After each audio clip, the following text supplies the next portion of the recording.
Today, inshallah, we will discuss the new chapter, main memory. Main memory, especially, we have to manage the memory. आप जानते हैं main memory is known as the RAM, random access memory, as well as the primary memory. और आप ये भी जानते हैं, जैसे हमने एग्जांपल दी थी कि main memory is very very important for a computer, just like a kitchen for a cook.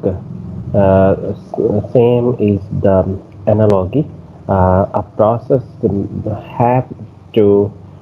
have to be in the main memory in order to execute successfully.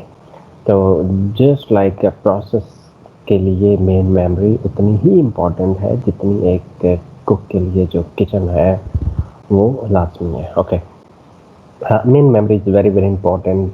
Each and every process must be in the main memory to execute, to finally execute successfully.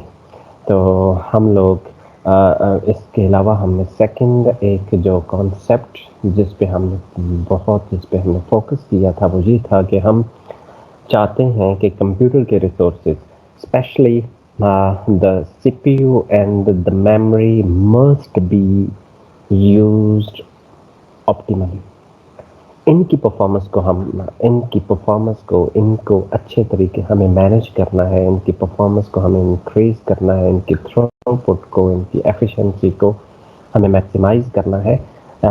और अभी तक हमने जितने concepts पढ़े हैं, हाँ, definitely we have some intro about the memory management, about the main memory जो हम लोगों ने डिस्कस किया था शुरू में. लेकिन आज हम अभी तक चैप्टर नंबर 7 तक हम लोगों ने सीपीयू के हवाले से कि सीपीयू को ऑप्टिमली हम सीपीयू की थ्रूपुट को, उसकी यूटिलाइजेशन को हम मैक्सिमाइज करने की बातें हमने पढ़ी हैं. Optimally usages of the CPU पे हमारा फोकस था. आज हमारा फोकस होगा मेमोरी के ऊपर. रैम को किस तरीके से हम एफिशिएंटली मैनेज कर पाते हैं. तो उसके लिए ये चैप्टर बहुत ज़्यादा इम्पॉर्टेंट है, मेन मेमोरी. ओके, सब लोग जानते हैं, जैसे पहले भी हम ये डिस्कस कर चुके हैं कि the program must be in the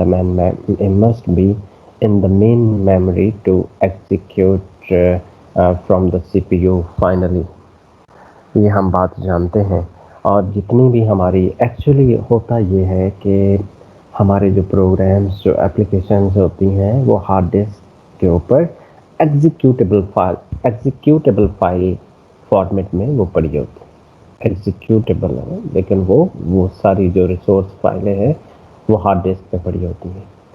और उनमें से आप, जैसा कि पहले भी हमने डिस्कस किया था, क्यूज़ को डिस्कस करते हुए हमने इस कॉन्सेप्ट को डिस्कस किया था कि एक जॉब क्यू होती है, एक सीपीयू क्यू होती है और एक डिवाइस क्यू होती है. तो स्पेशली जॉब क्यू और सीपीयू क्यू, जिसको रेडी क्यू का भी हमने नाम दिया था, उसको डिस्कस करते हुए हमने ये कहा था कि job queue is maintained on the hard disk while the CPU ready queue और the CPU queue is maintained in the RAM. तो हर एक ऐप को, हर एक प्रोग्राम को, जो एग्जीक्यूटेबल जो फाइल्स हैं, उनको डेफिनेटली रैम के अंदर बिल आखिर आना है. और फिर रैम के अंदर सीपीयू क्यू और जो रेडी क्यू है उसमें रहते हुए फिर वहाँ से स्केजुलिंग एल्गोरिथम जिसकी बारी होगी उसको आगे वो फॉरवर्ड करेगा towards the CPU. Okay, CPU फिर उसकी एग्जीक्यूशन और वो सब प्रोसेस कंप्लीट करेगा. इसके अलावा हमने एक और कॉन्सेप्ट डिस्कस किया था, इंस्ट्रक्शन एग्जीक्यूशन साइकिल की हमने बात की थी कि एक लाइफ साइकिल है ना इंस्ट्रक्शन का.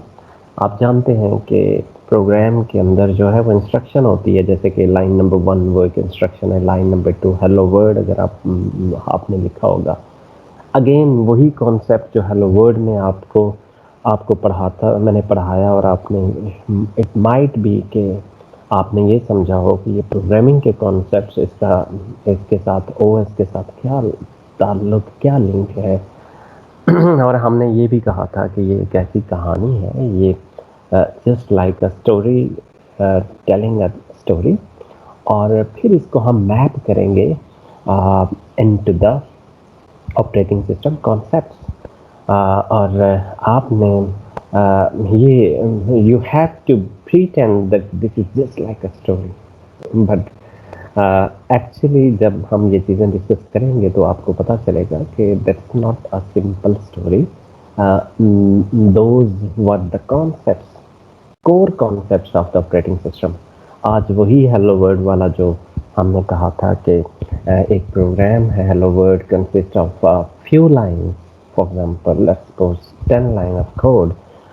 तो क्या जब वो प्रोग्राम एग्जीक्यूट होता है तो प्रोग्राम का 10 line of code, let's suppose उसका साइज जो है वो 10 के बी है, तो क्या जब प्रोग्राम एग्जीक्यूट होता है तो प्रोग्राम का साइज जो है वो 10 के बी रहता है, इक्वल रहेगा, बिल्कुल सेम रहेगा ड्यूरिंग द एग्जीक्यूशन टाइम, और चेंज होगा तो क्या उसमें उसका साइज कम होगा या ज़्यादा होगा? ये हम लोगों ने डिस्कस किया था। और फिर हमने ये भी डिस्कस किया था कि जो कीवर्ड्स होते हैं, कीवर्ड्स और ये जो हैश इंक्लूड, आप ये लाइब्रेरीज जो आप जो लिंक करते हैं, जो आप ऐड इंक्लूड करते हैं, इंक्लूड std oyo.h और समथिंग मैथमेटिक्स ये हो या कोई भी लाइब्रेरी आप ऐड करते हैं, तो ये हैश इंक्लूड इसके मानी क्या होते हैं, ये भी मैंने आपसे डिस्कस किया था।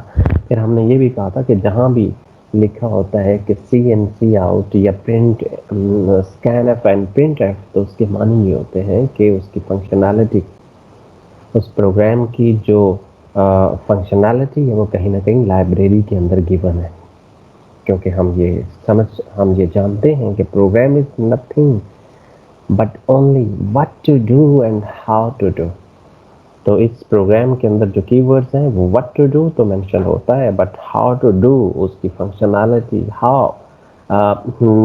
How the functionality will be delivered, how the functionality will be done, this procedure is mentioned, this procedure is already defined and written and composed or written into some libraries। तो इसलिए जब mathematics का formula कभी programme में लिख के देखिएगा, कोई मैथमेटिक्स को लॉग का फंक्शन, कोई अलजेब्रिक फंक्शन आप लिख के देखिएगा, और मैथमेटिक्स की अगर आप लाइब्रेरी इंक्लूड नहीं करेंगे, तो अगर वो कीवर्ड है, वो कैलकुलेशंस उसके अंदर मौजूद हैं, तो कभी भी आपका प्रोग्राम उसको एग्जीक्यूट नहीं कर पाएगा, क्योंकि उसका हाउ टू डू, उसकी लाइब्रेरी जो है वो मिसिंग है, या आपने हाउ टू डू पार्ट जो है उसके अंदर एक्सप्लिसिटली मेंशन नहीं किया। ओके, यहाँ तक बात समझ में आई। फिर हमने इसी के अंदर पढ़ा था लिंकर, लोडर। आज हम इस चैप्टर के अंदर उसको अगेन दोबारा उसको हम रिवाइज करने जा रहे हैं कॉन्सेप्ट्स को, जो कि आपको पहले कहानी में एक just like telling a story आपको दिखाई दे रहा था। ओके, तो इंस्ट्रक्शन एग्जीक्यूशन साइकिल भी हम ये पहले डिस्कस कर चुके हैं कि इंस्ट्रक्शन जो हमारे प्रोग्राम्स होते हैं, जो हमारा प्रोग्राम कोई भी एप्लीकेशन होती है, वो सिर्फ इंस्ट्रक्शंस होते हैं। तो first of all CPU instruction को किस तरह से देखता है, उसका लाइफ साइकिल किस तरह का है। तो फर्स्ट ऑफ ऑल इंस्ट्रक्शन को फेच किया जाता है। Fetch is the first module. Number 2, fetch instruction को वहाँ से फेच किया जाएगा इनटू द रजिस्टर्स, वो रजिस्टर्स की तरफ रैम, मेन मेमोरी, फिजिकल जो मेमोरी है, जिसको हम फिजिकल रैम को फिजिकल मेमोरी का नाम भी देते हैं, तो फिजिकल मेमोरी से इंस्ट्रक्शन को सीपीयू फेच करेगा। क्योंकि हम यहाँ तक हमारा चैप्टर जो है that is the memory management. अब आपके प्रोग्राम्स, आपकी एप्लीकेशंस ये जॉब क्यू से निकल के कहाँ आ चुकी हैं? रेडी क्यू, वो रैम में, वो फिजिकल मेमोरी के अंदर आ चुकी हैं। Physical memory, RAM is nothing but अरे ऑफ एड्रेसेस। जैसे आप लोगों ने पहले ही सेमेस्टर में आपने अरे को डिफाइन किया कि ABC इज एन अरे। उसको अगर आप इंट डिफाइन करें, इंट ABC, और ब्रैकेट्स के अंदर आपने लिख दिया 10, तो इसके ये मानिए कि आपने एक ऐसी अरे को डिफाइन किया है के अंदर टोटल नंबर ऑफ सेल और total number of elements.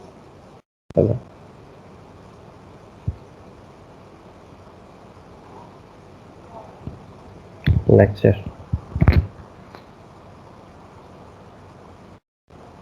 Okay, जिसके अंदर टोटल नंबर ऑफ सेल्स और नंबर ऑफ जो एलिमेंट्स हैं वो कितने की स्पेस आपने क्रिएट की है, जस्ट 10।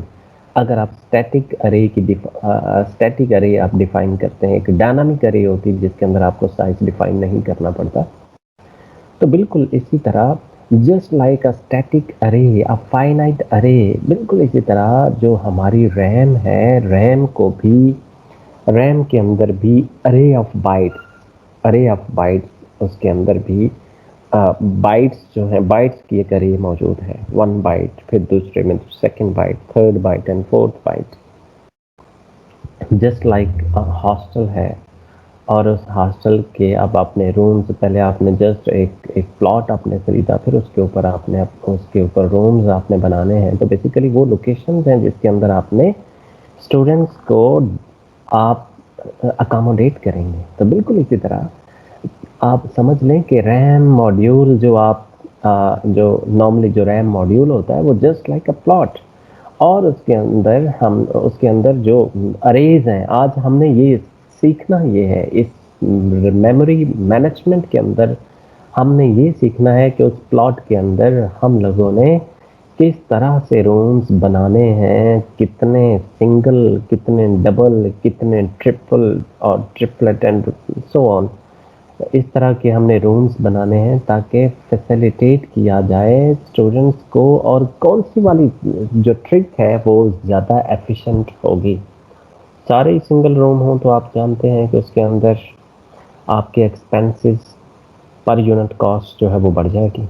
अगर सारे ही अगर आप डबल बना दें तो इट माइट भी कुछ ऐसे स्टूडेंट्स होंगे जो कि शेयर नहीं करना चाहते, तो वो तो देखें हर एक टेक्निक, इसीलिए बेटे दुनिया में जो भी कॉन्सेप्ट, जो भी एंटिटी, जो भी चीज़ है, हर एक के साइड एंड डार्क एस्पेक्ट्स साथ साथ होते हैं।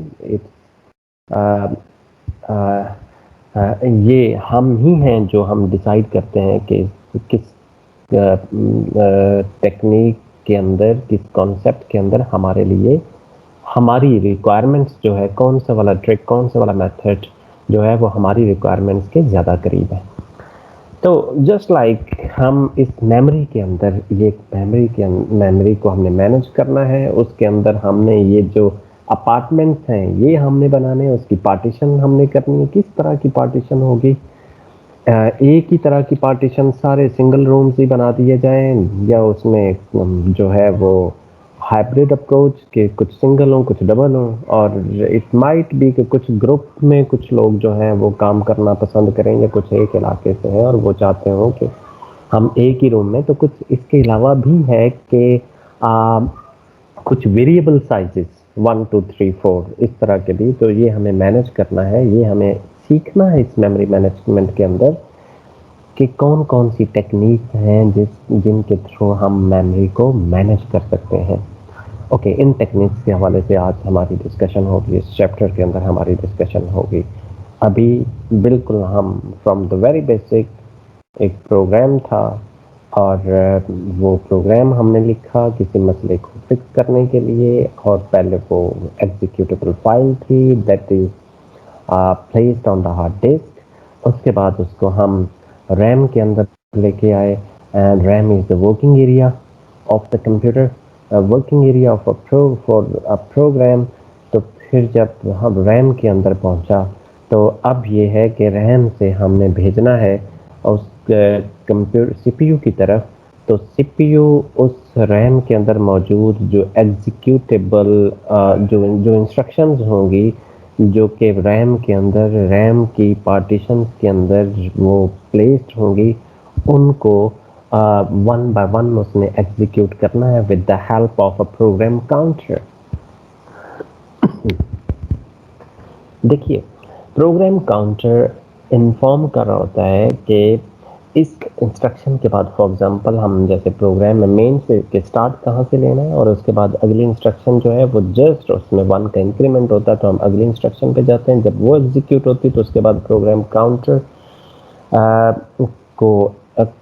काउंटर में 1 ऐड किया जाता है और अगली इंस्ट्रक्शन पे हम पहुंच जाते हैं, उस एड्रेस पे हम पहुंच जाते हैं।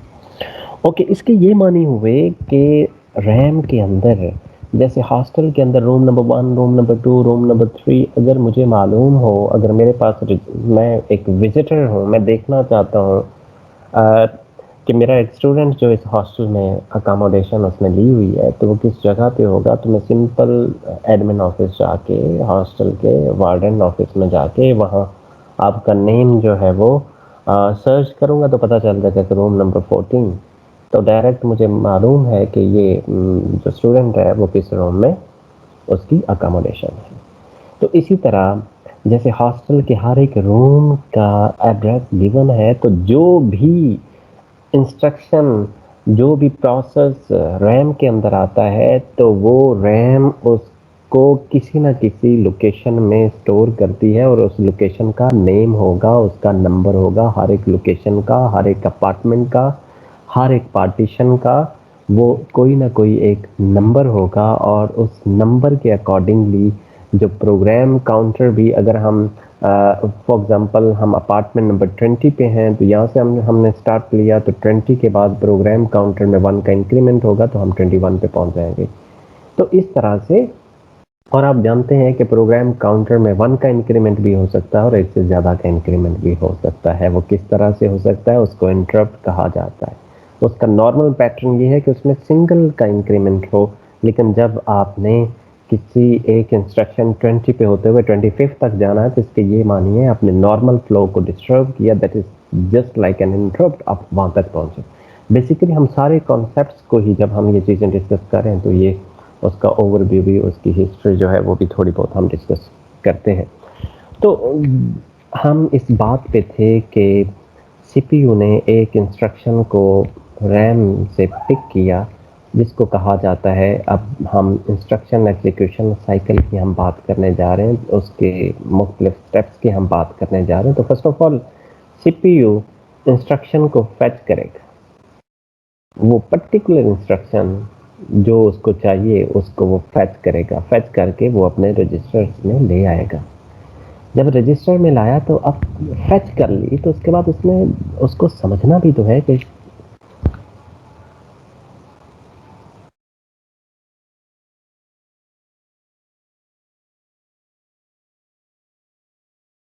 ओके, तो बड़े उस इंस्ट्रक्शन को उसने समझना भी तो है कि इसके मानी क्या है, इसके इसके मानी क्या है। तो फैक्ट के बाद दूसरा काम वो करेगा डिकोड।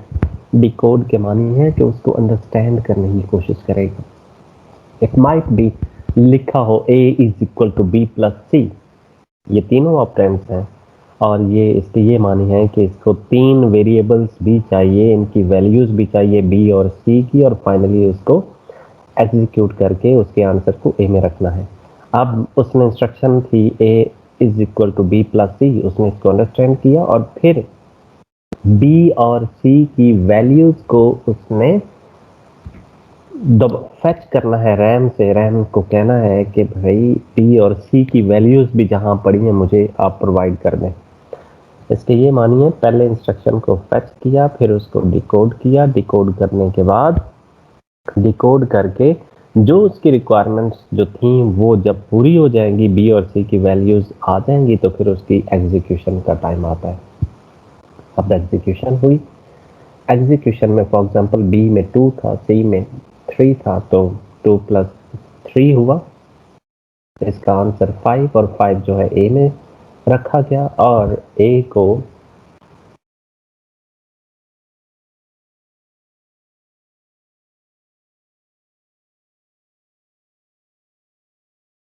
अब इसको इस इंस्ट्रक्शन की जो भी इसका सोल्यूशन है इसको कहीं ना कहीं हमें स्टोर भी करना है, तो उसके बाद इसको सेव दोबारा कहीं ना कहीं जब भी एग्जीक्यूट हो जाएगी, फाइल अपडेट हो जाएगी, मॉडिफाई हो जाएगी तो उसको सेव भी करना है, स्टोर भी करना है। तो इसके ये मानी हुए कि instruction execution cycle will be consist of 4 steps. Number 1 is the fetch, decode, execute and then store.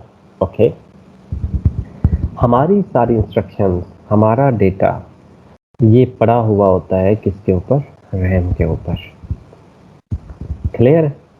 और ये हमारे डेटे और इंस्ट्रक्शंस को ये नहीं मालूम होता कि रैम के अंदर तरीकाकार क्या है, किस तरह से मैंने जाके वहाँ रुकना है, किस तरह से मैंने वहाँ कितने जो एक प्रोसेस आया है, जो एक प्रोसेस अब रैम में न्यूली आया, तो उसको ये नहीं मालूम कि मैं इस रैम के शुरू में जाऊँगा, मैं हॉस्टल के किस रूम में मैं पहुँचूँगा। अब देखिए, जो भी न्यू कैंडिडेट आने वाला है उसको नहीं मालूम कि पहले हॉस्टल के रूम्स की सिचुएशन क्या है। वो कंसल्ट करेगा, उसका काम है, वो अकोमोडेशन लेना चाहता है, बस उसका ये नहीं है कि इन्होंने हॉस्टल किस तरीके से बनाया है, उसका ये कंसर्न नहीं है, इसको क्या पेंट किया है, इसके रूम्स जो है वो किस तरतीब से बनाए हैं, और इसकी जो स्ट्रक्चर है क्या वो हॉरिजॉन्टल है या वर्टिकल है, या जिस तरह से भी सिंपल उसमें अकोमोडेशन लेनी है, और वो कंसल्ट करेगा, वो फैसिलिटेट हो उसको किया जाएगा विद सम रूम। तो बिल्कुल इसी तरह माय डियर, ये डेटा और इंस्ट्रक्शंस ये रैम में जाती हैं, इनका कंसर्न नहीं है कि हमें ये मेमोरी की, रैम की मैनेजमेंट किस तरह से हो रही है, बस उन्होंने अकोमोडेट होना है वहाँ।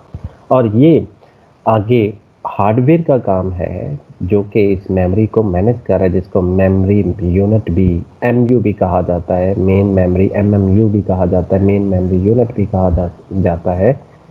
तो ये उसका काम है, ये ऑपरेटिंग सिस्टम का काम है कि उसको किस तरह से आगे अकोमोडेट करना है। ओके, तो हम अभी तक, this is the simple brief intro और द हिस्ट्री और द बैकग्राउंड। और आप जानते हैं, ये भी हमने डिस्कस किया था जब हम मेमोरी हायरार्की को हमने डिस्कस किया चैप्टर नंबर 1 के अंदर, कि फर्स्ट ऑफ ऑल सीपीयू, जब इंस्ट्रक्शन एग्जीक्यूशन साइकिल की भी हम बात करें तो फर्स्ट ऑफ ऑल सीपीयू कहाँ देखता है? रजिस्टर्स देखता है कि अगर जो रिक्वायर्ड उसको इन्फो है क्या वो रजिस्टर्स के अंदर मौजूद है, वहाँ ट्राई करेगा। अब आपको टर्मिनोलॉजी शायद समझ आ रही हो कि ये हमने सुनी थी, ट्राई करेगा, अगर उसको वो मिल गया तो उसकी ट्राई हो गई हिट, काम मुकम्मल हो गया, और बहुत जल्दी, वेरी वेरी क्विकली वो काम मुकम्मल हो जाएगा। मतलब क्लॉक साइकिल, जो सीपीयू क्लॉक है उसके एक सिंगल साइकिल पे या लेस देन एक साइकिल से आप ये कह सकते हैं कि अगर जो वैल्यूज हैं वो अगर रजिस्टर्स के अंदर ही इंफॉर्मेशन मौजूद है तो वो लेस देन 1 क्लॉक साइकिल उस पे एक से ज़्यादा ऑपरेशंस जो है मतलब वो किए जा सकते हैं। क्लियर? लेस देन 1 साइकिल में उस पे ऑपरेशन परफॉर्म किया जा सकता है। ऑपरेशन एक क्लॉक साइकिल से भी कम टाइम में वो हो सकता है। और अगर देखें हमारे सीपीयू की अगर जो परफॉर्मेंस है अगर उसकी जो कैपेसिटी वो 2 गीगाहर्ट्ज एक सेकंड में, 2 बिलियन इंस्ट्रक्शंस, तो इसके ये मानिए कि एक सेकंड के अंदर इतनी इंफॉर्मेशन, इतने ऑपरेशंस जो है वो परफॉर्म हो सकते हैं। क्लियर? इतने ऑपरेशंस परफॉर्म हो सकते हैं अगर सारी इन्फो हम रजिस्टर्स के अंदर रखें। ये बात क्लियर हुई?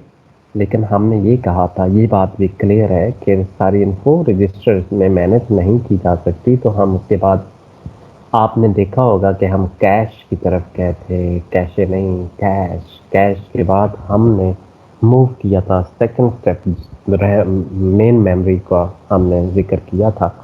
और मेन मेमोरी तक सीपीयू की डायरेक्ट एक्सेस, ये भी हमने बात की थी कि CPU has direct access up to the main memory.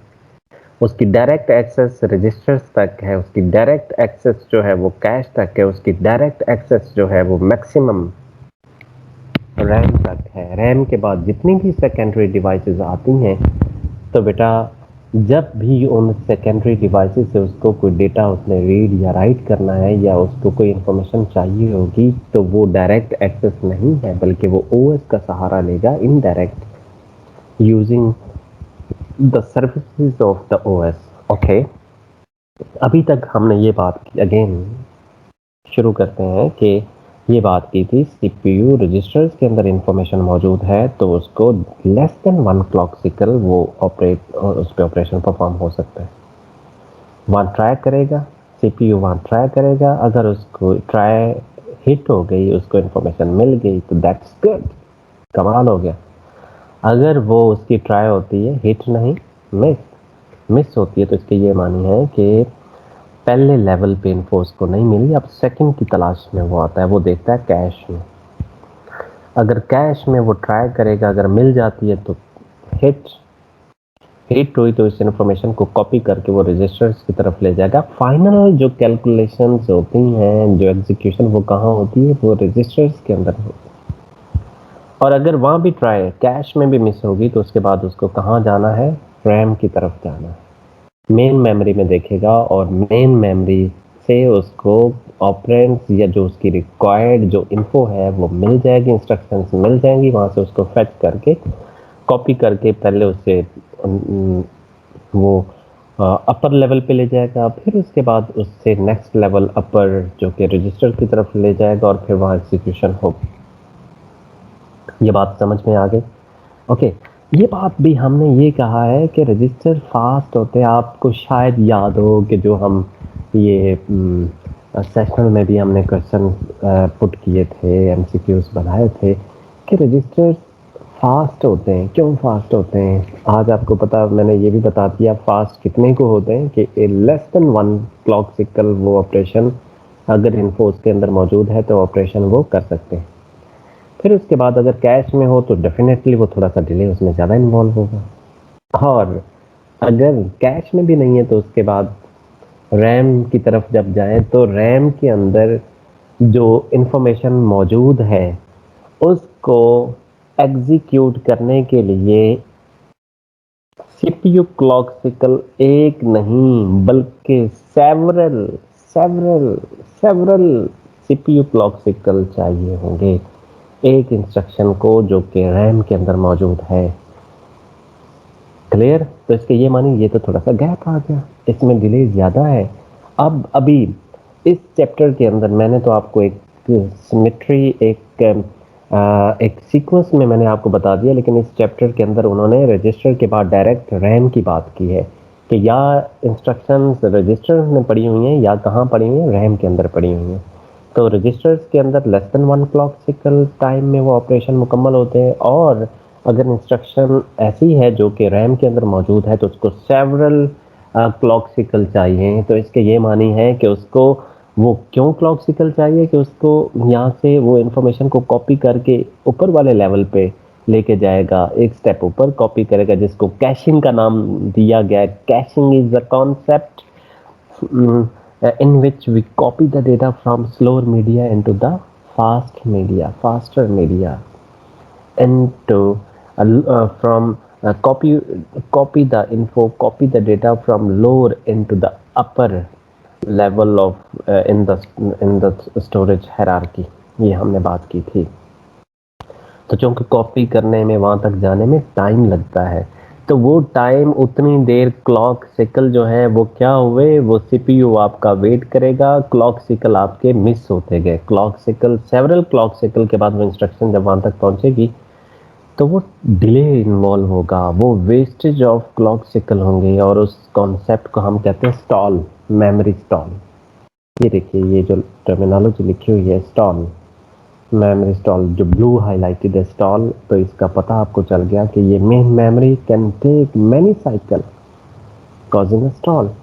तो चूंकि उसको ज़्यादा साइकिल चाहिए होते हैं उन अपने कंटेंट्स को मेन मेमोरी से कॉपी करके एग्जीक्यूशन होने तक उसको ज़्यादा क्लॉक साइकिल चाहिए, तो वो ज़्यादा क्लॉक साइकिल जो है उस ज़्यादा क्लॉक साइकिल की वजह से वो डिले होता है, और डिले को स्टॉल का नाम दिया गया है। तो इसलिए स्टॉल से बचने के लिए ये स्टॉल, ये जितना भी डिले ज़्यादा होता जाए मेन मेमोरी से जो रजिस्टर है इनके दरमियान, हमें कोई ऐसा इन बिटवीन सॉल्यूशन देना है कि जो मेन मेमोरी का जो स्टॉल है, जो उसका वो डिले उसको कम से कम किया जाए। तो उस इस स्टॉल को कम करने के लिए, मिनिमाइज़ करने के लिए, इस स्टॉल के इश्यू को हल करने के लिए हम कैश को हमने इंट्रोड्यूस करवाया है माय डियर।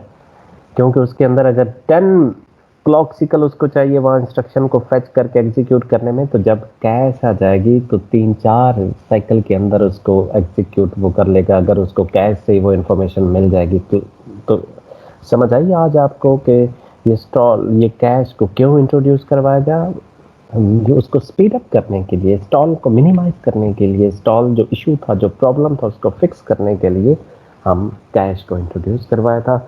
और यहाँ सिंपल कैश मेंशन है कि कैश क्या चीज़ है, जबकि हमने कैश के लेवल 1, लेवल 2, लेवल 3 ये इन डिटेल हम लोगों ने डिस्कस किए हुए हैं। तो यहाँ से information, this is the basically the background of the main memory. Okay, अब देखिए अगेन वेरी इंपॉर्टेंट कॉन्सेप्ट,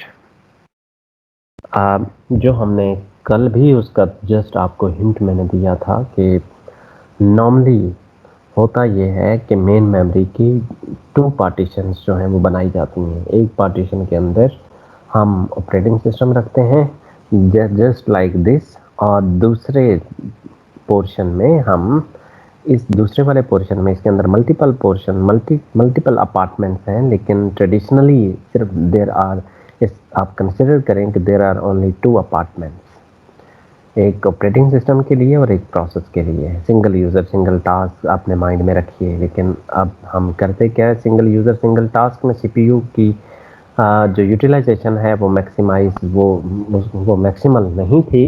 वो ऑप्टिमल उसको हमने यूज़ करना था। वो तो आइडल बैठा रहता था। जब एक सिंगल यूज़र सिंगल टास्क हो तो उसको एफिशिएंट बनाने के लिए हमें मल्टी प्रोग्रामिंग की तरफ जाना पड़ा। मल्टी प्रोग्रामिंग और द मल्टी प्रोसेसिंग के मानी ये हैं कि रैम के अंदर 2 अपार्टमेंट नहीं होने चाहिए, बल्कि इस हॉस्टल के अंदर सिर्फ 2 रूम्स नहीं होने चाहिए, मल्टीपल रूम्स हों जिसमें अकोमोडेशन जो है वो हम कर सकें। मल्टी प्रोसेसेस एक वक्त में उसके अंदर मौजूद हो, उस मॉड्यूल के अंदर। ओके, जस्ट लाइक जैसे ये 3-4 प्रोसेसेस अवेलेबल हैं, this is the 1, this is second and 3 and 4 and so on and so on.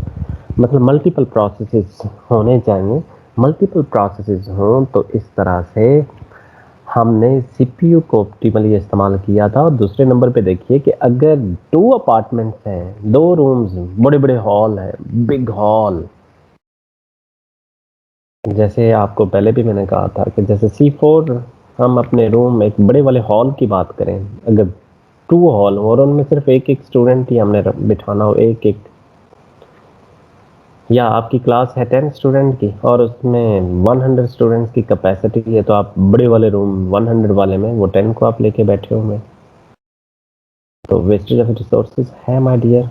तो इसलिए हम उस रूम को भी ऑप्टिमली यूज नहीं कर पा रहे। तो इसके ये मानी हो गए कि when there are only 2 apartments, जब इस मॉड्यूल को हमने सिर्फ 2 हिस्सों में डिवाइड किया था, एक में ऑपरेटिंग सिस्टम और एक में हमने एक प्रोसेस को रखा था, तो ये रैम के रिसोर्सेज को भी हम ऑप्टिमली यूज नहीं कर पा रहे। तो इसलिए इसका ऑप्टिमल यूजेज, इसमें मल्टीपल प्रोसेसेस का होना लाजमी है। ओके, एक बात और ध्यान में रखिएगा, हम ये जानते हैं सिंगल यूजर सिंगल टास्क, उसका डिसएडवांटेज मैंने आपको बता दिया कि रैम के मॉड्यूल भी ऑप्टिमली यूज नहीं हो रहे और इसके अलावा सीपीयू भी ऑप्टिमली इस्तेमाल नहीं हो रहा। लेकिन देखिए बेटे, सिर्फ इन 2 बंदों को मैनेज करना आसान है। मैनेजमेंट के अकॉर्डिंगली अगर देखा जाए तो इन 2 लोगों को मैनेज करना आसान है। आसान इसलिए हर एक अपनी हदूद में रहे। अब एक बंदा डिस्टर्ब करने वाला है, जस्ट सिंगल बाउंड्री लाइन है, एक ही बॉर्डर है, और इस बॉर्डर को महफूज करना हमारे लिए, इसको सेव करना हमारे लिए बहुत इजी है। देखिए अगर इंडिया के साथ जस्ट 10 किलोमीटर हमारा बॉर्डर होता, एक ही, और बाकी सारे मुस्लिम कंट्री हों, हमें टेंशन ही नहीं है, मुस्लिम कंट्रीज भी हों और हमारे फ्रेंड्स भी हों, तो अफगानिस्तान जैसे हालात ना हो, तो अगर ये जस्ट दुश्मन के साथ हमारी एक ही बाउंड्री है और कहीं से हमें कोई ख़तरा नहीं है, तो उसको मैनेज करना आसान है। तो सिंगल यूज़र सिंगल टास्क का एक फ़ायदा ये था, लेकिन डिसएडवांटेजेस ज़्यादा थे। हर टेक्नीक के मैंने कहा था कि डार्क एंड ब्राइट एस्पेक्ट्स मौजूद होते हैं। ये हम लोग हैं जिन्हें डिसीजन करना होता है कि हमारे लिए कौन से वाला सूटेबल है। हमें वो ऑप्शन उस ऑप्शन की तरफ जाना होता है जिसमें मसाइल कम हों। ये नहीं है कि मसाइल होंगे ही नहीं, डिमेरिट्स होंगे ही नहीं। डिमेरिट या हमारे लिए इश्यूज़ होंगे, चैलेंजेस होंगे। हर काम के लिए, हर कोई काम अगर आप करना चाहते हैं तो उसके लिए चैलेंजेस को फेस करना पड़ता है। अब आप 3.5 जीपीए लेना चाहते हैं तो उसमें बहुत सारे चैलेंजेस हैं कि आपको गर्मी सर्दी की परवाह किए बगैर आपको 14 टू 15 आवर्स या 17 आवर्स आपको स्टडी डेली बेसिस पे करनी पड़ती है। आपको शादी खुशी इस तरह की तकरीबात को जो है वो माइनस करना पड़ता है। बहुत सारे चैलेंजेस हैं, एडवांटेज भी हैं। कुछ लोग ये हैं कि बड़े सोशल होते हैं, no issue at all, CGPA की तरफ मार खा जाते हैं। तो बड़े हर एक टेक्निक के कुछ इश्यूज होंगे। अब ये मल्टीपल करने से हमने रैम को भी एफिशिएंट इस्तेमाल कर लिया, सीपीयू के भी ऑप्टिमल यूसेज जो है वो पॉसिबल हमने बना दी है।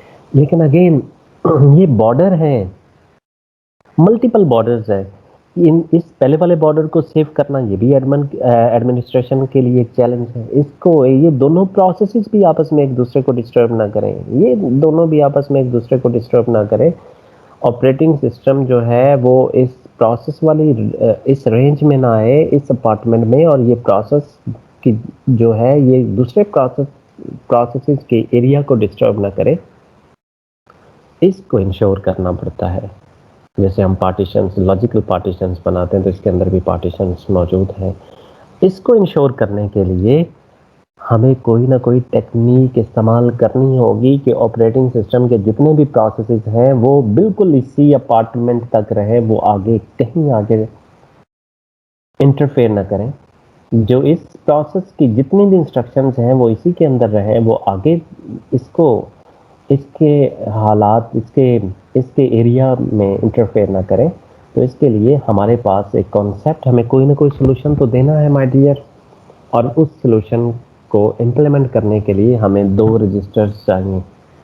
हम उन रजिस्टर का नाम है बेस एक का, और दूसरे का नाम है register limit. Base register and limit register. Base register ये बताता है कि ये जो ऑपरेटिंग सिस्टम का एरिया है ये इस लोकेशन से शुरू होता है और इस लोकेशन पे इसका एरिया ख़त्म हो जाता है। इसके ये मानी हुए कि जब हमने ये हदूद बंदी कर दी, ये नंबरिंग हमने कर दी, और प्रोसेस का एरिया कहाँ से शुरू होता है, ये 25,6,000 से स्टार्ट होगा और कहाँ तक जाएगा, 3,040, यहाँ तक इसका एरिया ये है। अब देखिए, जो भी इंस्ट्रक्शन आएगी और वो कहेगी कि मैं ऑपरेटिंग सिस्टम, वो ऑपरेटिंग सिस्टम का कोई भी इंस्ट्रक्शन होगी, कोई भी ऑपरेशन जो ऑपरेटिंग सिस्टम पे होना है, तो डेफिनेटली उसका अगर वो इस रेंज के अंदर है, उसके एड्रेस को हम चेक करेंगे। अगर वो इस एड्रेस इस रेंज के अंदर है, 25,6,000 जीरो से लेके इस रेंज के अंदर है, तो हम इसके अंदर हम भेज देंगे। अदरवाइज अगर वो ओएस की है और उसको देखिए वो कोई और नंबर बन रहा है, मतलब वो कोई इंस्ट्रक्शन है और वो 25,6,001 है, और वो कहता है कि मैंने ऑपरेटिंग सिस्टम वाले एरिया में मैं ऑपरेटिंग सिस्टम का ही पार्ट हूँ, मैं ऑपरेटिंग सिस्टम पे ही मैंने ऑपरेट करना है, और उसका एड्रेस 1 है, तो उसको हम ट्रैप करेंगे। हम एक जस्ट लाइक जो हमने कहा था कि इंटरप्ट अकर होगी, और उस इंटरप्ट में उसको जो है वो सिस्टम से निकाल दिया जाएगा कि भाई you are the invalid. Clear? तो हम ये नंबरिंग करते हैं। हर एक जो अपार्टमेंट है उसका एरिया कितना है वो हम नंबरिंग करते हैं। उसकी रेंज 0 से लेके इतनी है और इसकी रेंज इतनी है, और हर एक अपार्टमेंट की रेंज को डिफाइन करने के लिए हमें हमें एक तो उसका इनिशियल एड्रेस चाहिए और एक उसका फाइनल, उसकी उसके अंदर टोटल रेंज कितनी है ये चाहिए। तो इनिशियल एड्रेस वाले को हम कहते हैं बेस रजिस्टर। बेस रजिस्टर उस अपार्टमेंट के शुरू का जो एड्रेस होता है वो बेस में होता है, और उसकी रेंज कितनी है, जो रेंज है उसको हम लिमिट रजिस्टर का नाम देते हैं। जस्ट लाइक इस डायग्राम में अगर हम देखें तो ये जो प्रोसेस, ये वाला प्रोसेस है, प्रोसेस आप ये कह लें, ये प्रोसेस P1 है, ये P2 है, तो P2 प्रोसेस का जो बेस रजिस्टर है वो क्या है, ये पहला address 300040 is the base register. और अगर आप देखें इसको, अगर आप अच्छी तरह देखें तो इसका जो आखिरी, इसका बेस ये है, तो इसकी रेंज कहाँ तक है, 420940। ये इसका इनिशियल है, ये इसका फाइनल है। तो फाइनल में से अगर इस इनिशियल को आप निकाल दें तो आपको रेंज का पता चल जाएगा।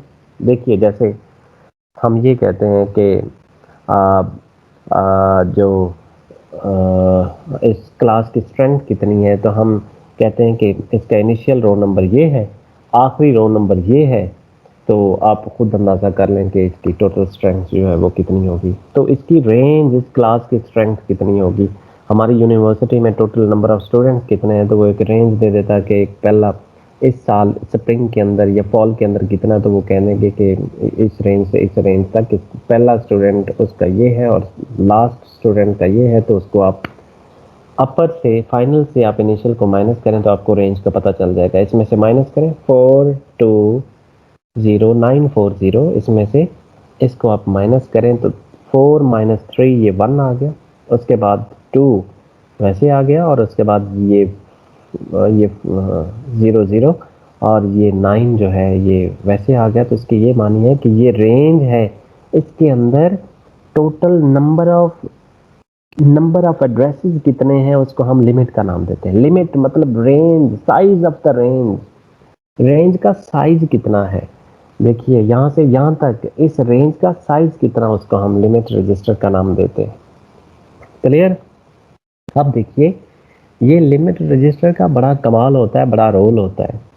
अगर हम इसके अंदर देखें, जो बेस के अंदर हम लिमिट को ऐड करें तो आपको पता चल जाता है कि भाई इनिशियल इसका ये है, और आखिरी इसका जो लास्ट, इसकी जो बिल्कुल बाउंड्री है, बाउंड्री इसकी ये है।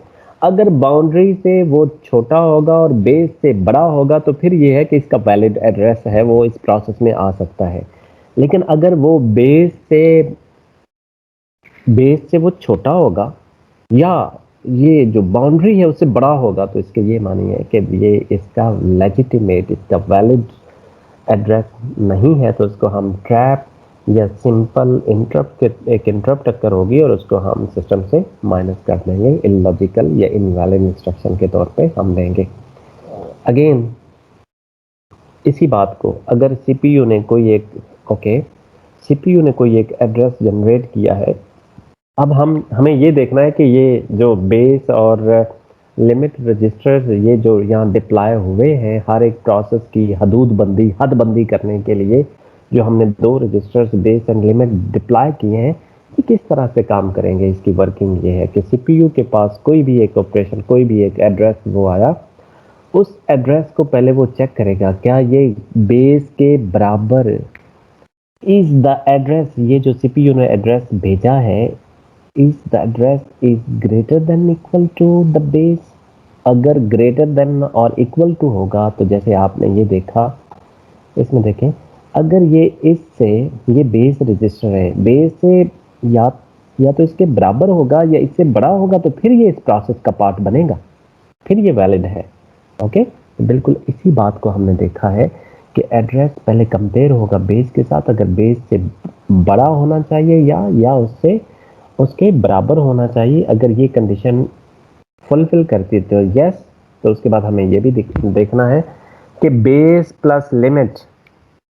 अब देखिए बेस क्या था 3040, लिमिट क्या है, ये लिमिट मतलब size of the range 12 1 to 0 900, ये इसमें हम ऐड करेंगे तो ये इसकी हदबंदी आ जाएगी, लास्ट आखिरी ऑप्शन आ जाएगी। तो इसके ये मानिए कि अगर इस आखिरी हदबंदी से ये लास्ट जो इसका एड्रेस है इससे अगर छोटा है तो फिर ये इसका वैलिड, इस प्रोसेस का वैलिड होगा, अदरवाइज ये वैलिड नहीं होगा। तो सेकंड चेक हमने ये लगाया है कि वो जो एड्रेस आ रहा है पहले उसको हमने चेक किया कि बेस से बड़ा है या उसके बराबर है। अगर ये यस है तो हमें ये भी देखना है, हमें ये तो पता चल गया कि ये हमारी हुदूद में आ गया। ये नहीं है कि हमारी हुदूद से भी आगे किसी और प्रोसेस का पार्ट है, तो हमें ये देखना है कि वो हमारी बेस और लिमिट से छोटा होना चाहिए। छोटा होगा तो फिर उसको हम मेमोरी की तरफ उसको जाने देंगे, रैम की तरफ हम जाने देंगे। अदरवाइज ये पहले केस में भी अगर ये कंडीशन ट्रू नहीं होगी तो हम एक इंटरप्ट अकर होगी, trap to the operating system monitor. Okay, तो एक एरर हम जनरेट करेंगे। This is very very easy. Okay, ये है एड्रेस बाइंडिंग की हमने बात की थी, आपको मालूम है जब हम डिस्कस कर रहे थे। This is a new concept, address binding, जो हम ऑलरेडी पहले डिस्कस कर चुके हैं हेलो वर्ड के अंदर। हेलो वर्ड जो हमने एक मैसेज प्रिंट किया था, हेलो प्रोग्राम हमने जो लिखा था, उसके अंदर हमने डिस्कस किया है कि जो बाइंडिंग होती है, समटाइम्स जो लिंकिंग और लोडिंग का जो कॉन्सेप्ट हमने पढ़ा था, जो एड्रेसेस होते हैं वो कितनी तरह के जो लिंकेज होती है, जो बाइंडिंग होती है वो किस तरह से होती है। स्टैटिक लिंकिंग की हमने बात की थी, डायनामिक लिंकिंग की हमने बात की थी, और उसके अलावा हमने जो डायनामिक लोडिंग है उसकी हम लोगों ने वो इसको भी हमने डिफरेंशिएट किया था। वो कॉन्सेप्ट्स आपके बिल्कुल माइंड में होंगे। ओके, तो ये जो एड्रेस बाइंडिंग है ये तीन जगहों पे हो सकती है। थ्री मतलब मुख्तलिफ टाइम्स पे ये अमल में आ सकती है। कंपाइल टाइम पे भी आप address binding of instruction and data to memory addresses can happen at three different stages. Okay, ये address binding of instructions and data to the main memory. अब देखें, अगर आपने आपके माइंड में ये हो तो हम बेसिकली ये इन एड्रेसेस को मेन मेमोरी के अंदर सेव करना चाह रहे हैं, इस मेन मेमोरी मॉड्यूल के अंदर हम लेके आना चाह रहे हैं। इन एड्रेसेस की जो बाइंडिंग है, जो फिजिकल मेमोरी के अंदर जो मुख्तलिफ लोकेशन, जो फिजिकल लोकेशन, ये आप ये कह सकते हैं ये फिजिकल लोकेशन है रैम के अंदर, इनके साथ जो बाइंडिंग है और सीपीयू किस तरीके से इन एड्रेसेस को और मेन मेमोरी को किस तरीके से वो इंस्ट्रक्शंस को और डेटा को बाइंड करेगा, वो तीन मुख्तलिफ स्टेजेस पे वो बाइंड कर सकता है। इफ मेमोरी लोकेशंस नोन आप प्रायर, अगर मेमोरी की लोकेशन के बारे absolute code can be generated. ये कंपाइल टाइम है। Number 2 is the load time, number 3 is the execution time. तो बाइंडिंग थ्री डिफरेंट वेज, ये ऑलरेडी हम डिस्कस कर चुके हैं कि कंपाइल टाइम और उसके बाद load time and execution time. It might be कि देयर इज सम अगेन एक डायग्राम जो हमने क्लास के अंदर भी आप लोगों को शो की थी। This is the diagram. जब प्रोग्राम लोड होता है तो इसकी बाइंडिंग जो है ये कंपाइल टाइम पे हो सकती है, या लोड टाइम पे हो सकती है, या एग्जीक्यूशन टाइम पे हो सकती है। तो ये डायग्राम हम पहले डिस्कस कर चुके हैं। ये just like the dynamic linking और द स्टैटिक लिंकिंग, ये बाइंडिंग के हवाले से ये इंफॉर्मेशन मौजूद है। ओके, इसके बाद ये थोड़ा सा हम डिस्कस कर लेते हैं कि लॉजिकल और फिजिकल एड्रेसेस क्या होते हैं। तो जैसे आपने ये देखा, ये प्रीवियस इस डायग्राम में देखा, सीपीयू जो भी एड्रेसेस जनरेट करेगा उनको हम लॉजिकल एड्रेसेस का नाम देते हैं। और जब ये इंस्ट्रक्शन के जो भी एड्रेस जनरेट होते हैं, जब ये इंस्ट्रक्शन या डेटा ये फिजिकल रैम के अंदर, ये मेमोरी के अंदर या रैम के अंदर आ जाता है, तो इसको हम फिजिकल एड्रेसेस का नाम देते हैं। क्लियर? ये लॉजिकल एड्रेसेस होते हैं जो सीपीयू जनरेट करता है, और मेमोरी मैनेजमेंट यूनिट एमएमयू जो एड्रेसेस को देखता है। डेफिनेटली मेमोरी को भी मैनेज करने के लिए कोई हार्डवेयर चाहिए, जैसे डिवाइसेस को कंट्रोल करने के लिए डिवाइस कंट्रोलर है, बिल्कुल इसी तरह जो हमारे मेमोरी को मैनेज करने के लिए भी एमएमयू एक हार्डवेयर होता है जो इसको मैनेज करता है। तो ये लॉजिकल एड्रेसेस और फिजिकल एड्रेसेस के हवाले से हमारी ये डिस्कशन थी। तो इसके बाद ये एमएमयू आपको बता दिया कि what do you mean by the MMU, dynamic allocation, और ये स्टैटिक लिंकिंग, और इस हवाले से ये स्वैपिंग क्या होती है। अभी आज हमने just intro of the memory management of the memory और उसके बैकग्राउंड और उसकी हिस्ट्री के बारे में आज हमने डिस्कस किया है। और इंशाल्लाह जो ये वाले कॉन्सेप्ट्स हैं ये हम डिस्कस करेंगे in the very next lecture. Okay बेटे, आज के लिए इतना ही। Thank you so much.